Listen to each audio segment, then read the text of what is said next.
Avowed is getting a lot of hate, and I just don't agree.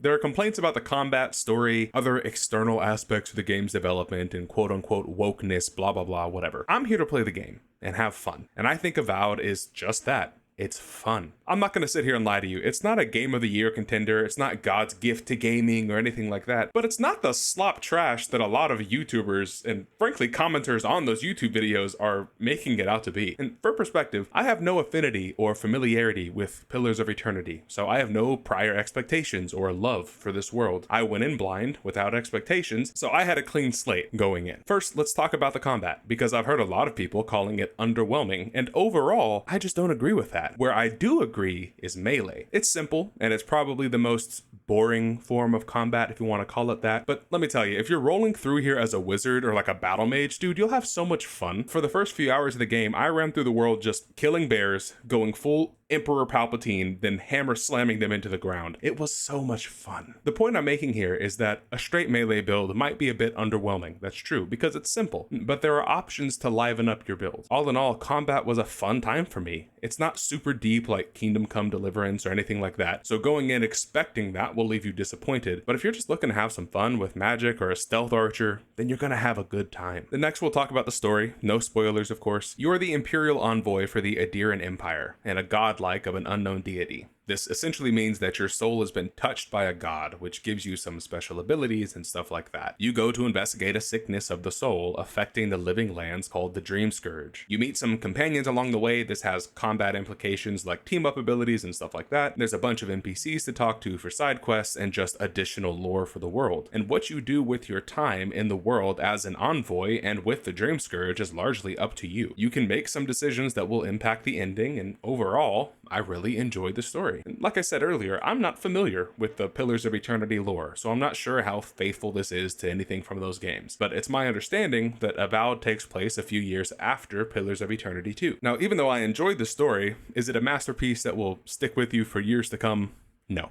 Probably not, but it was still an enjoyable time and certainly not a negative strike against the game like I've seen some people saying. Next, we'll talk about the abilities and progression. This one's pretty standard. You have levels you can upgrade, skills you can unlock through playing the game and earning experience. There's also a companion skill tree that you can progress through for reduced skill cooldowns, increased damage, stuff like that. The melee skill tree, again, is the most lackluster of the bunch, with mainly passive buffs instead of new melee abilities, which would be nice to see, and that contributes to melee being the most simple and undercooked form of combat. But the ranger and wizard trees are great, and they have a lot of options that can define the way that you play through the game. It's pretty clear that most of the focus was spent on these aspects of the game. They're clearly more fleshed out than the melee portion. But you also have a godlike specific tree which is directly connected to the story.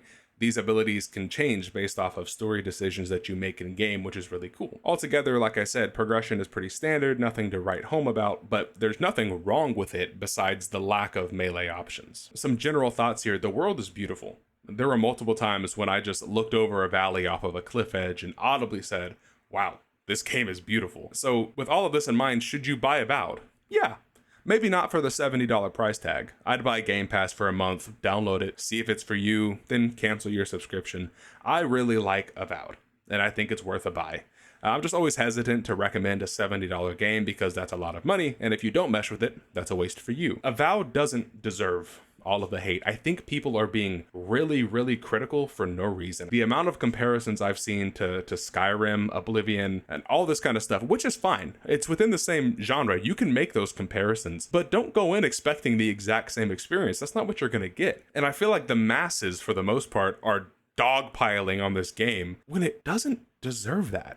At the end of the day, it's a game's job to be fun and engaging. And Avowed is fun and engaging. So lay off of it. If it's not for you, it's not for you, that's fine, but that doesn't mean it's a bad title. Throughout this review, I think I've been pretty honest in saying that it's not God's gift to gamers, it's not the next game of the year, it's not the most amazing game that's ever been produced or anything like that. I'd give it a solid 6.5, 7 out of 10. It's not incredible, it's not bad, it's a good game, it's a fine game. I personally really enjoyed my time with it. I think most people probably do, but that loud minority on the internet just piling on top of it, they're really loud. So don't let that influence your thought on the game. Download Game Pass. If you think you might enjoy it, test it out on Game Pass, pay the $12 or $20, whatever it is, play it, beat it, cancel your subscription. There you go.